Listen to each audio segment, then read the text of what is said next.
अदाकार जुड़ने जा रहे हैं जो जम्मू कश्मीर से हैं, जिन्होंने न सिर्फ हिंदी सिनेमा बल्कि Telugu cinema, Tamil cinema, Punjabi cinema में ऐसे ऐसे बेहतरीन किरदार अदा किए हैं जिसको लोगों ने बहुत ज्यादा पसंद किया। 90 के दशक में मुकेश ऋषि जी को विलेन के लिए शायद ही कोई लिए बिना कोई शायद ही फिल्म बनती थी। तो हमारे साथ आज जुड़ रहे हैं इंडियन सुपरस्टार मुकेश ऋषि जी।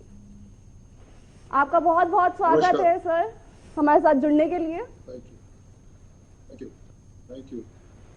तो सर आज जैसे कि हम अपनी बात स्टार्ट करेंगे, हमारे व्यूवर्स को सर ये बताइए कि जो आप हमारा पहला जो सवाल है जानना चाहते हैं वो आप जम्मू कश्मीर से हैं और जम्मू कश्मीर कठुआ से हैं और आपका जो घर का फैमिली बैकग्राउंड रहा है वो उसमें से कोई भी फिल्म से नहीं रहा है। तो आपका सर जो है ये सफ़र कैसे स्टार्ट हुआ, आपको कैसे लगा कि आपको इस लाइन में जाना है और आप जम्मू कश्मीर कठुआ से हैं, तो ये सफ़र कैसे रहा सर, उसके बारे में हमें बताइए। थोड़ा सा मैं आपको कर दूं, मैं कठुआ का नहीं, यही रानी बाग मेरी बर्थ प्लेस है जी। ये बात सही है कि मेरी फैमिली से कोई इस लाइन में नहीं है जी। और ये आसान काम नहीं था जब मैंने शुरू किया, लेकिन इसके पीछे मेरी एक जर्नी रही जिसका मुझे कहीं पे आके एक फायदा हुआ। मैं पंजाब से पढ़ा हूँ, ग्रेजुएशन वहां से की और मैं फिर फॉरेन चला गया था जी। तो वहाँ न्यूजीलैंड में मैं था, तो वहां मैं मॉडल बन गया, मॉडलिंग करता था, फैशन शोज जी। और वो करने के बाद मुझे लगा कि मुझे यही फॉलो करना चाहिए जी। क्योंकि बॉम्बे में घर था और बॉम्बे मेरा देखा हुआ था और फिर मैं वापस बॉम्बे आके मैंने फॉलो किया इस कैरियर को। जी जी सर, जैसे कि हम सब जानते हैं कि आपको शुरू से ही स्पोर्ट्स में बड़ा इंटरेस्ट था और आपने चंडीगढ़ से पढ़ाई करी, उसके बाद आप मुंबई गए। सर वो सफ़र जो था आपका वो हमारे व्यूवर्स को बताइए और उसके बाद आप वहाँ फीजी गए और आगे फिर आपने जो है मॉडलिंग स्टार्ट करी आगे जाके और आपकी जिस दिन से शादी हुई है वो आपसे वहीं उसी दौरान मिली है। सर वो सफ़र क्या था, आप हमें प्लीज़ बताएं। मैंने स्कूलिंग तो जम्मू से ही किया है, वहाँ कॉलेज भी गया था 1 साल मैं साइंस कॉलेज में। जी जी। लेकिन मुझे क्रिकेट में बड़ा शौक था जी। और उस वक्त पंजाब चंडीगढ़ बहुत नामचीन था स्पोर्ट्स के लिए, तो उस सिलसिले में मैं यहाँ पे पहुंचा, चंडीगढ़ पहुंचा और एक बड़े सीनियर रणजी ट्रॉफी के प्लेयर थे जिनके साथ मैं जम्मू में खेला हुआ था, शांगा, उनका पूरा नाम शांगा हम लोग बुलाते थे उनको। उनकी हेल्प से मुझे वहाँ गवर्नमेंट कॉलेज में एडमिशन मिला था, तो मैं वाइस कैप्टन भी रहा अपने कॉलेज टीम का। तो उसी तरह फिर पढ़ने के बाद, कंप्लीट करने के बाद ग्रेजुएशन, क्योंकि बॉम्बे में घर था तो घर वाले चाहते थे आप आगे क्या करना चाहते हैं, तो चांस था बॉम्बे आने का, तो मैं बॉम्बे आ गया, यहाँ कुछ साल रहा, फैमिली का बिजनेस था वो किया, लेकिन मेरा मन नहीं लगा उसमें। और मेरी जो वाइफ है वो मेरे साथ ही पढ़ती थी चंडीगढ़ में। अच्छा। और वो फिजी की रहने वाली थी, इंडियन ओरिजिन की, तो उनसे बातचीत होती थी फोन पे, तो उन्होंने कहा अगर यहाँ एक्सप्लोर करना चाहते हैं तो वहाँ आ सकते हैं। तो उस तरह मैं फिजी में पहुंचा, फिर वहां से हम लोग न्यूजीलैंड चले गए, तो वहां से कुछ ना कुछ करता रहा उस बीच में, कई कुछ नौकरियां भी की और वो एक्सपीरियंस भी बाद में काम आया। और फिर स्पेशली जो मॉडलिंग फैशन शोज किया तो मुझे लगा कि मुझे इसी को फॉलो करना है। जी सर, जैसे कि हमें पता है आपने वहाँ पे फिजी में जाके वहाँ पे एक्टिंग मतलब एक सर्टिफिकेट कोर्स किया था आपने, जो कि सुना हमने कई जगह सुना कि वो आपकी जो वाइफ हैं, जो आपकी गर्लफ्रेंड होती थी, उनके इंस्पायर करने से आपने वो कोर्स, उन्होंने उनके बारे में बताया और आपने वो कोर्स किया। उसके बाद आप फिर आगे गए और आपने मॉडलिंग करी उसके बाद, जैसा कि हमें पता है। तो वो क्या था सर? जी बिल्कुल सही, बिल्कुल सही कहा। उन दिनों फिजी में टीवी नहीं था, तो टीवी आ रहा था और वहाँ पे कुछ ना कुछ स्कूलिंग में ये कोर्स वगैरह होते रहते थे, तो मैंने सोचा क्यों ना मैं कोर्स करूं, तो मैंने वो कोर्स किया और फिर हम लोग शिफ्ट हो गए बाद में न्यूजीलैंड में। तो न्यूजीलैंड में जो कोर्स किया था मैंने, उसका मुझे बहुत फायदा हुआ और वहां से जो मैंने फैशन शोज के लिए कैट वॉक जिसे कहते हैं वो सब मैंने वही कोर्स में किया था। तो जब उन्होंने मुझे वो देखा, मुझसे करवाया, तो उन्हें बहुत अच्छा लगा, तो वहां से फिर मेरा ये सिलसिला शुरू हुआ। जी सर, और जैसे कि हमें पता है कि जब आपको फर्स्ट टाइम कपड़े ट्राई करने के लिए बोला गया था और आप जब अपने ट्राई के लिए गए थे तो आपके आउटफिट आपके साइज के नहीं मिले थे आपको, जिसकी वजह से आपको वो उस टाइम वो छोड़ना पड़ा था। जी सर, उसको वो क्या कैसा लगा था फिर आपको? जी वो बताइए सर। बिल्कुल बिल्कुल सही कह रही है। जब मैं वहाँ सब एजेंसी के थ्रू काम होते हैं, तो मैं एक एजेंसी में एनरोल हो गया था, तो उन्होंने मुझे कहा कि आप सो एंड सो मॉल में चले जाइए, वहाँ पे ये दुकान है, वहाँ अपने ड्रेसेस जो है वो ट्राई कर लीजिए, क्योंकि वहाँ बनाने का चलन नहीं है, रेडीमेड कपड़े ही मिलते हैं। तो जब मैं शोरूम में पहुंचा तो मेरे साइज के उस दिन सूट अवेलेबल नहीं थे वहाँ पे तो मुझे वो कहने लगे सॉरी आपके साइज का सूट नहीं है हमारे पास। तो वहाँ उन्होंने सूट मेरे लिए बनाया नहीं, लेकिन मॉडल चेंज हो गया। और लेकिन मुझे वहाँ से थोड़ा सा कॉन्फिडेंस आया कि कम से कम काम तो मिला मेरे को, क्योंकि ये सूट का तो एक ऐसे था कि वहाँ भी बहुत टॉल लोग हैं, तो उस दिन नहीं होगा, वो साइज प्रॉपर नहीं था। लेकिन इतना जरूर कॉन्फिडेंस आया कि ये जो मैं जो लाइन चुन रहा हूँ ये सही है, मैं सही चाह रहा हूँ। हाँ, तो सर उसके बाद आप वापस इंडिया आए और फिर आपने एक्टिंग करियर की शुरुआत कैसे करी, कैसे फैमिली वालों को मनाया, और क्या मतलब सिचुएशन रही आपकी इस करियर को स्टार्ट करने में? मेरी फैमिली ने कभी मेरे अगेंस्ट में नहीं थे। मैंने अपने भाई से बात किया था कि मैंने उनसे कहा कि ये सब मैं वहाँ करके आया हूँ, ये मैं आगे करना चाहता हूँ। और अंदर से कहीं वो भी बहुत खुश थे कि मैं वापस न जाऊं और अपने ही इधर ही रहूं हिंदुस्तान में। तो उनकी ब्लेसिंग रही मेरे साथ में। और मैं सबसे बड़ी बात, फिर वाइफ ने भी उनके साथ भी डिस्कस किया था मैंने कि ऐसा मैं वापस जाके फॉलो करूंगा। लेकिन सबसे अच्छा काम मैंने किया, मैंने सबसे पहले एक्टिंग के कोर्स किए जो यहाँ पे अवेलेबल थे बॉम्बे में। उन कोर्सेज से मुझे बहुत फायदा हुआ। मुझे क्या, कोई भी चीज आपको सीखनी हो तो किसी ना किसी स्कूल में तो जाना ही पड़ता है, और जाना ही चाहिए सीखने के लिए, क्योंकि वहाँ आपको एक प्रॉपर माहौल मिलता है, वहाँ उस तरह के लोग मिलेंगे जिस तरह का काम आप करना चाहते हो। और मैं सीरियस बहुत था उसको लेके, और मैं बहुत दिल से अपना कोर्स किया। फिर डांस क्लासेस भी अटेंड करता था, वो सब किया मैंने। और उसका फिर बाद में जब शुरुआत हुई, जब मुझे पहली फिल्म मिली, गर्दिश उसका नाम था, 94 में वो पहली फिल्म आई थी। और वहाँ सब चीजें मेरे काम आ गई, जो मेरी फिटनेस थी वो भी काम में आई, और जो मेरा लुक था, जो सब चीजें जो था, मुझे उनका फायदा हुआ बाद में। सर जैसे कि आप मुंबई में एक्टिंग क्लासेस ले रहे थे और आपने 6 महीने के अंदर, एक किस्सा है जैसा हमने सुना है कि आप 6 महीने के अंदर ही जो है आपने इतना अच्छा एक सीन करते करते आप रो पड़े, तो आपको बोला गया कि आप अब तैयार हो गए हैं एक्टिंग के लिए। तो सर फिर उसके बाद आपने कैसे वो स्टार्ट किया, वो क्या सीन था, वो हमें बताया प्लीज।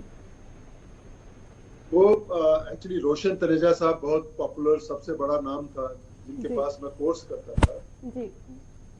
और मैंने उनसे कहा था कि मैं किसी एक्टिंग बैकग्राउंड से नहीं हूँ, और जब भी आप मुझे समझेंगे कि मुझ में कुछ है ऐसा, तो तब मैं काम के लिए जाऊंगा, नहीं तो मैं कंटिन्यू करूंगा आपके पास। जी। उनको ये बात, मेरी ईमानदारी बहुत पसंद आई। तो वहाँ कोर्स करते करते उन्होंने हमें जिस तरह कोर्स का एक तरीका था, उसमें इम्प्रोवाइज करवाते थे, और 2-3 एक्टर जो होते थे वो सब इन्वॉल्व होते थे। मुझे याद है वो आयशा झुलका जी, जो बाद में हीरोइन बनी, जी, वो मेरे साथ थी। और उनको कुछ कह दिया मेरे बारे में, मुझे कुछ कह दिया, और तीसरे आदमी को कुछ कह दिया, मतलब चारों आदमी को इन्वॉल्व कर दिया, लेकिन एक दूसरे के अलग अलग कुछ कह दिया। अब सबको जस्टिफाई करना है, क्योंकि मैं जो कह रहा हूँ वो सही है। ये उनका एक तरीका था इम्प्रोवाइज करवाने का।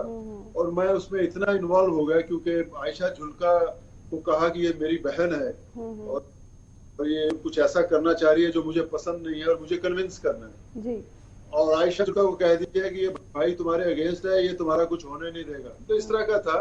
तो मैं इतना इन्वॉल्व हो गया उसमें, मेरी आंखों से आंसू निकल आए।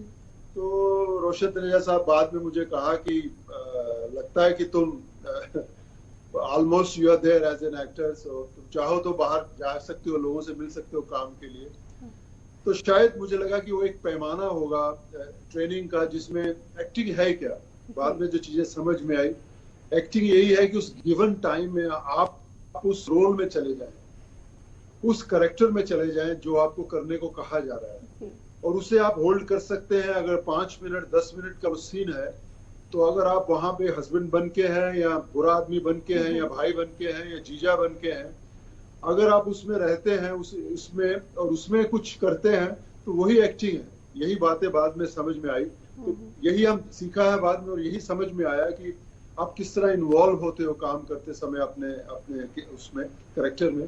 तो वो, लेकिन मैंने हमेशा से ये माना है कि स्कूल जो है बहुत ही इम्पोर्टेंट होते हैं, आपको जरूर जरूर जाना चाहिए, वहाँ जरूर आपको सीखने को मिलता है। तो फिर सर जब आपने जाना चाहिए, उन्होंने ये बात कही, तो आपने कैसे स्टार्ट किया? आप कौन से आप, जैसे कि हमें पता है कि आप एक सीरियल में आए थे टीपू सुल्तान में, उसमें एक रोल मिला था आपको, वहां से आपने स्टार्ट किया और उसके बाद कैसे फिल्म तक आपकी बात कैसे पहुंची, कैसे आपने डायरेक्टर्स को मनाया ताकि वो आपने कैसे, वो सफर क्या रहा था सर? आपकी फर्स्ट मूवी का सफर कैसे रहा सर वहां तक? ये बात सही है आपकी कि मुझे टीपू सुल्तान मिला था जी। टीपू सुल्तान में विलन विलन का कैरेक्टर था, बाद में जो विलन हो जाता है। तो वो किया मैंने, लेकिन वहां मुझे सीखने को बहुत कुछ मिला जी। क्योंकि मुझे लगा कि अभी भी मैं उतना तैयार नहीं हूँ जितना होना चाहिए। जो गलतियां होती हैं, मेरी सबसे बड़ी बात रही कि मैं अपनी गलतियां फट से मान जाता था और खुद ही मुझे समझ में आती थी कि ये उतना ठीक नहीं हुआ जितना होना चाहिए था। फिर यहाँ के कुछ जो अच्छे लोग थे उन्होंने भी कहा कि आप इसे इम्प्रूव कर सकते हो, इसमें इन्वॉल्व हो सकते हो, इस तरह का उन्होंने भी बताया। तो मैंने उनको बहुत सीरियसली लिया। तो लेकिन वो जो एक्सपीरियंस था वो मेरे बहुत काम में आया, क्योंकि मुझे पता चल चुका था ये मेरी मिस्टेक है। और जब मुझे पहली फिल्म मिली जिसका नाम गर्दिश था, उसके लिए उन्होंने मेरा कोई टेस्ट तो नहीं लिया था। प्रियदर्शन जी थे, आर मोहन प्रोड्यूसर थे उसके, उन्होंने मेरा कोई टेस्ट नहीं लिया। लेकिन जब मेरा पहला सीन हुआ कैमरे के सामने, तो मुझे लगता है कि मैं अपनी गलतियों से बहुत कुछ सीख चुका था उस वक्त, और उसका मुझे फायदा भी हुआ। और इस तरह से मैं उस टेस्ट में से पास हुआ। वो फिल्म जो थी बहुत इम्पोर्टेंट थी, गर्दिश इसका नाम था। उसमें सब सीनियर लोग थे, अमरीश पुरी साहब, डिम्पल कपाड़िया जी, राज बब्बर साहब, जैकी श्रॉफ साहब। तो ये सीनियर लोगों के साथ काम करना और हमेशा अलर्ट रहना हर समय, और ये भी मालूम था कि जब ये लोग स्क्रीन पे होंगे तो मुझे उतनी अटेंशन नहीं मिलेगी।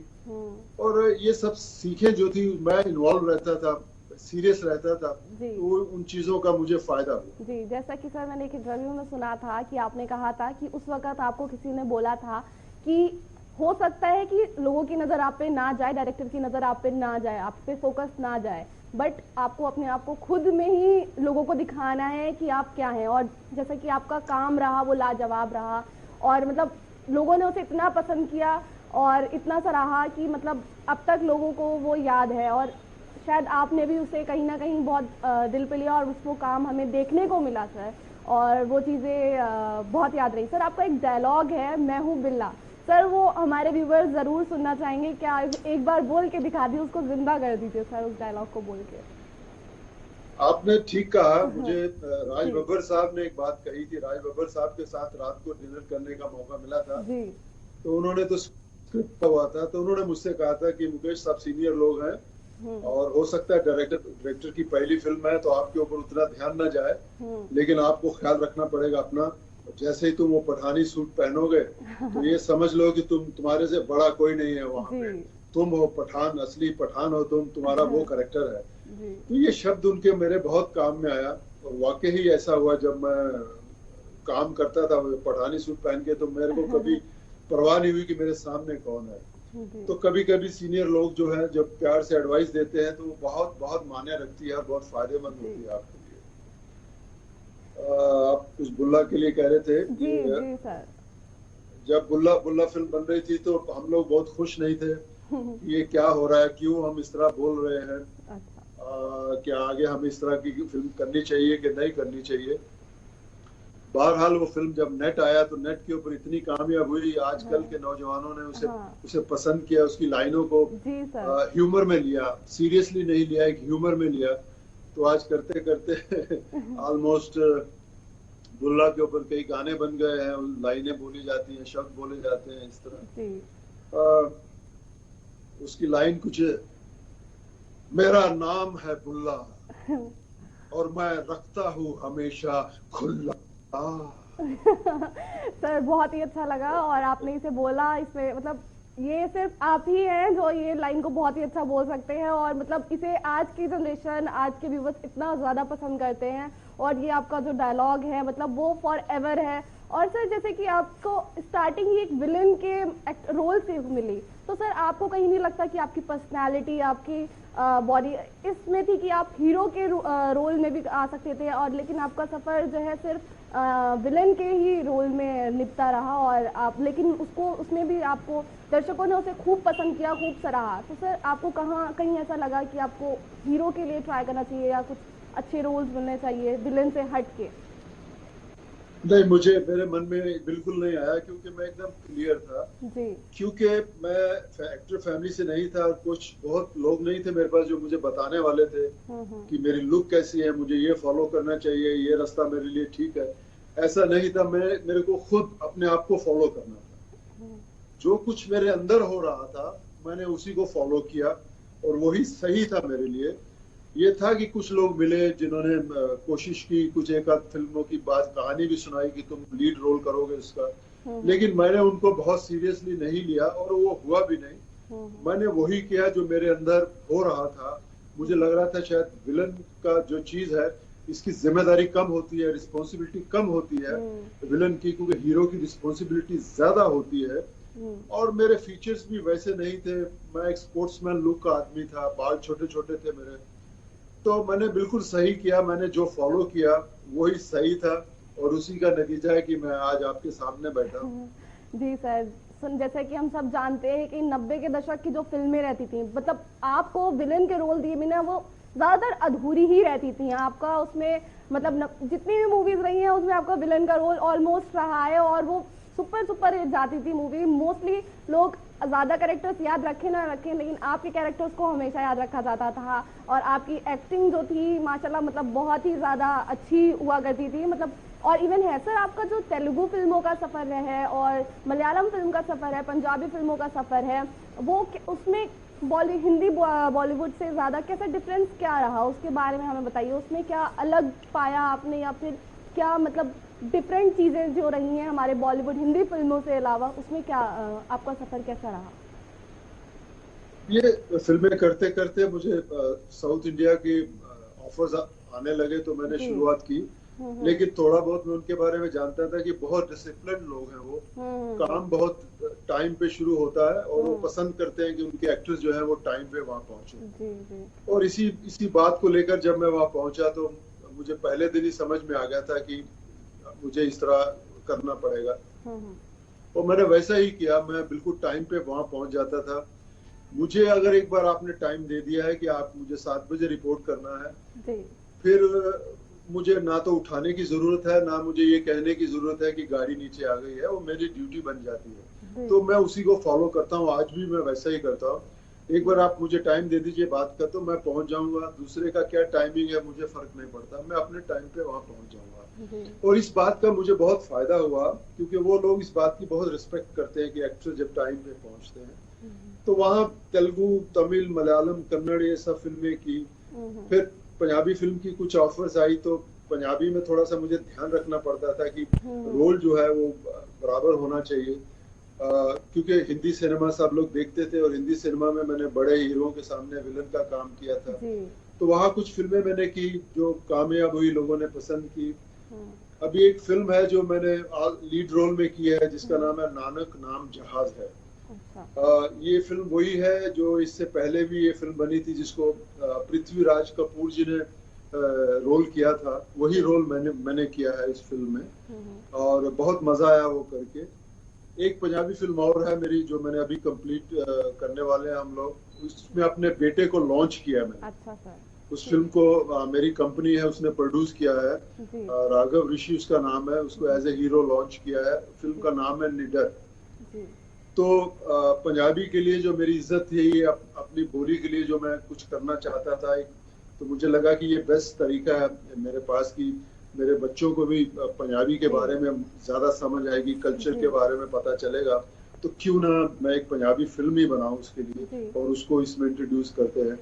तो पंजाबी की फिल्में कुछ कर रहा हूँ। तो अभी सबसे बड़ा प्रोजेक्ट तो यही है, बेटे का है अभी मेरे लिए। तो उसके बाद फिर सब लैंग्वेज में जब काम मिलने लगा, तो मुझे फर्क नहीं पड़ता कौन सी लैंग्वेज में है, मैं उसे उतना ही मेहनत से करता हूँ, क्योंकि लैंग्वेज हमारी नहीं होती। जब हम साउथ में जाते हैं तो बहुत ही अलर्ट रहना पड़ता है। तो ये जो चीज थी, इसका बहुत फायदा हुआ हमको कि असली अपने काम को ले ही नहीं पाए, क्योंकि आज तेलुगु कर रहे हैं, थोड़ी समझ आई तो फिर तमिल फिल्म कर रहे हैं, तो ये एक चैलेंज भी रहा। तो इस तरह ये अपनी जर्नी चल रही है आज तक, तो उम्मीद करते हैं आगे भी मेहनत करते रहेंगे। सर, हमारे पंजाबी व्यूअर्स के लिए कोई एक डायलॉग पंजाबी में जो कि हम सुनना चाहेंगे, कुछ एक डायलॉग आप बोल के दिखा दें, हमारे पंजाबी जो व्यूअर्स हैं वो सुनना चाहेंगे। डायलॉग तो मैनू कोई याद नहीं आ रहा, बट मैं पंजाबी हाँ तो मैं पंजाबी बोल देता थोड़ी जी, थानू सारे नू समझ आएगा। पंजाबी बुल्ला जो रखदा है हमेशा खुला। सर, बहुत मजा आया आपका ये सुन के, पंजाबी में सुन के थोड़ा डिफरेंट लगा और अच्छा लगा। तो सर, आपने जैसे कि बताया आप अपने बेटे को लॉन्च कर रहे हैं। सर, आपकी हमने सुना कि एक बेटी भी है, उनका मतलब क्या आप उनको भी इसी लाइन में लॉन्च करेंगे? क्योंकि आपका फैमिली बैकग्राउंड जो है फिल्म से रिलेटेड नहीं रहा, लेकिन अब जब आपने काम स्टार्ट किया है तो क्या आपको इतना पसंद आया कि आप अपने जो बच्चे हैं उनको इसी लाइन में ही लाना चाहते हैं? और कैसे स्टार्ट हुआ है सर ये करियर उन लोगों का, हमें प्लीज बताएं। मुझे बिटिया के लिए कोई लाइन चूज नहीं करनी, उसने अपनी लाइन खुद चूज कर ली है। जी जी। उसको वेस्टर्न म्यूजिक में बहुत शौक है वो, और वो अमेरिका में पढ़ रही है, वहाँ यूनिवर्सिटी में पढ़ रही है, म्यूजिक ही कर रही है वो उसी की चॉइस थी और उसी को ही एडमिशन मिली। उसने सब मेहनत किया, उसको एडमिशन मिला, और इतने बड़े कॉलेज में जब एडमिशन मिला तो हमने सोचा, तो मेरा फर्ज बनता है पूरी फैमिली का कि हम इसको सपोर्ट करें। तो अब उसको मेरी जरूरत नहीं है, उसकी लाइन अपनी है, उसने उसमें मेहनत कर रही है, और we are very happy for that. और बाकी बेटा है, उसके लिए फिल्म बनी है और वो भी मेहनत कर रहा है, और उम्मीद करते हैं एक अच्छी फिल्म बनेगी उसके करियर के लिए भी, और मैं एज ए प्रोड्यूसर उसकी मेरे लिए भी। जी जी सर। और सर, जैसे कि आप जम्मू कश्मीर से थे, तो सर आपने इतनी लैंग्वेज में फिल्म करी है, तो आपके लिए कितना टफ रहा ये लैंग्वेजेस सीखना, आप पे इस पे काम करना? क्योंकि आप मेहनती तो शुरू से रहे हैं, जैसा कि आपने अपना करियर की शुरुआत करी बिना किसी के पीछे, जैसे आपके पीछे कोई नहीं था, आपने खुद अपने ऊपर मेहनत करी और आपकी शुरुआत करी। तो ये लैंग्वेज सीखना, क्योंकि एक टफ चीज़ें होती हैं दूसरी भाषाएं सीखना, मलयालम, तमिल में, तो ये आपके कैसे, मतलब डायलॉग्स बोलना और चीजें सीखना समझना कैसे रहता था? आप क्या प्रैक्टिस करते थे? देखिए, वहाँ सब तरीके हैं, किस तरह सब तरह, क्योंकि मैं पहला आदमी नहीं था बॉम्बे से जिसने वहाँ काम किया। वहाँ बहुत एक्टरों ने काम किया है वहाँ पे, तो उनके कुछ तरीके थे जिससे वो हेल्प करते हैं आपकी। और क्योंकि मैं कुछ फिल्में करके गया था और मुझे इस बात की समझ बहुत जल्दी आ गई कि किस तरह मैं इस लैंग्वेज को बोल सकता हूँ। लेकिन सच्ची बात तो यह है कि हमारे लिए लैंग्वेज वही है जिस वक्त हमारे हाथ में जो लाइनें आती हैं। अगर 3 लाइनें मेरे पास आ गई हैं तेलुगु की, तो मेरे लिए वही तेलुगु है, मुझे उसी पे ध्यान देना है और उसी पे परफॉर्म करना है, और मैं वही करता था। मैं और कुछ नहीं करता था, सिर्फ उस पे ध्यान देना, और जैसे ही वो कंप्लीट हो जाती थी तो फिर दूसरी लाइनें आती थी, फिर उसके ऊपर हम लोग प्रैक्टिस करते थे। और क्या करते हैं, डबिंग क्योंकि बाद में होती है, लेकिन आपके लिप सिंक जो है, आपको बोलते समय लगना नहीं चाहिए कि डबिंग जो कर रहा है उसकी आवाज कुछ और कह रही है और आप कुछ और, लिप कुछ और कह रहे हैं। ये मैच करना सबसे बड़ा चैलेंज होता है, और यही एक चैलेंज होता है जो हर एक्टर वहाँ अपनी अपनी कैपेबिलिटी के हिसाब से सीखता है। कुछ एक्टर ऐसे भी रहे जो लैंग्वेज जल्दी से याद कर लेते थे, पता चलता था और बोलते थे। मैं ऐसा नहीं रहा, मैं आहिस्ता आहिस्ता उसे फॉलो करता रहा, और जो मेरा सिस्टम बना उसमें मैं कामयाब भी हुआ, और उसी सिस्टम में मैंने सब लैंग्वेज पे काम किया।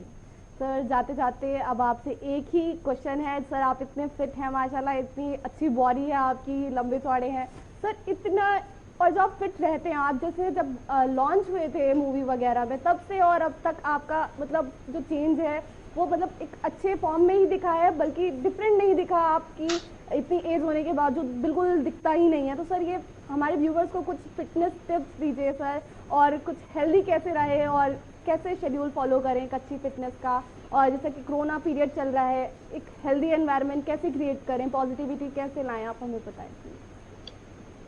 देखिए, शरीर आपका जो है एक मशीन है, इंजन है। आप अपनी गाड़ी रखते हैं, ट्रक रखते हैं, बस रखते हैं, उसका भी इंजन साफ होता है, उसमें सब कुछ डाला जाता है, इसी इंजन है, ये आपका शरीर है। आप इसका जितना ध्यान रखेंगे, क्योंकि जब तक आप हैं ये मशीन आपके साथ में है, और सबसे पहले और सबसे आगे आपको अपने आप को रखना चाहिए, अपने शरीर को रखना चाहिए, और इसके लिए एक डिसिप्लिन बनता है।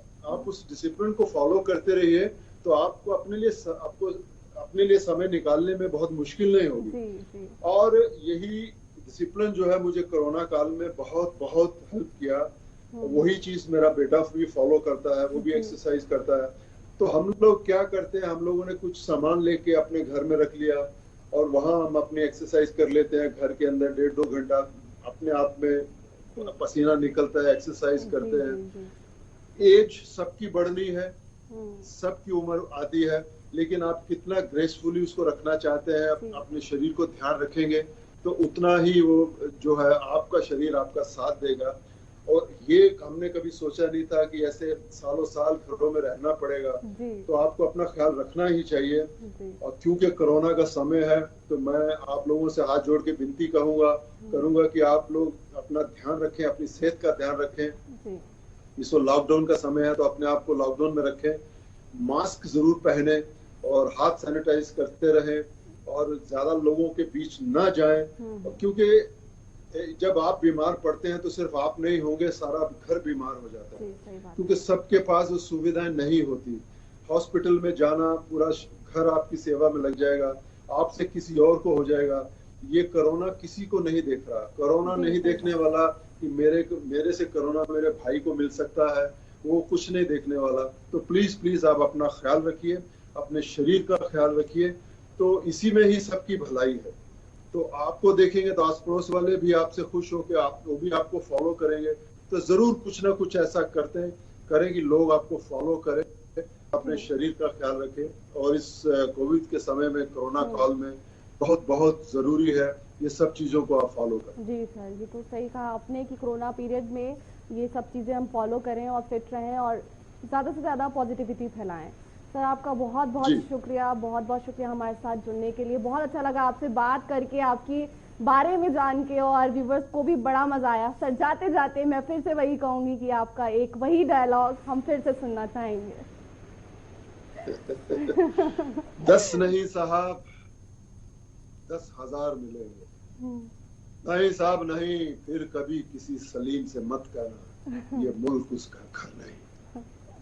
सर बहुत बहुत अच्छा रहा सर, धन्यवाद आपका सर, शुक्रिया आपका हमारे साथ जुड़ने के लिए, बहुत बहुत धन्यवाद।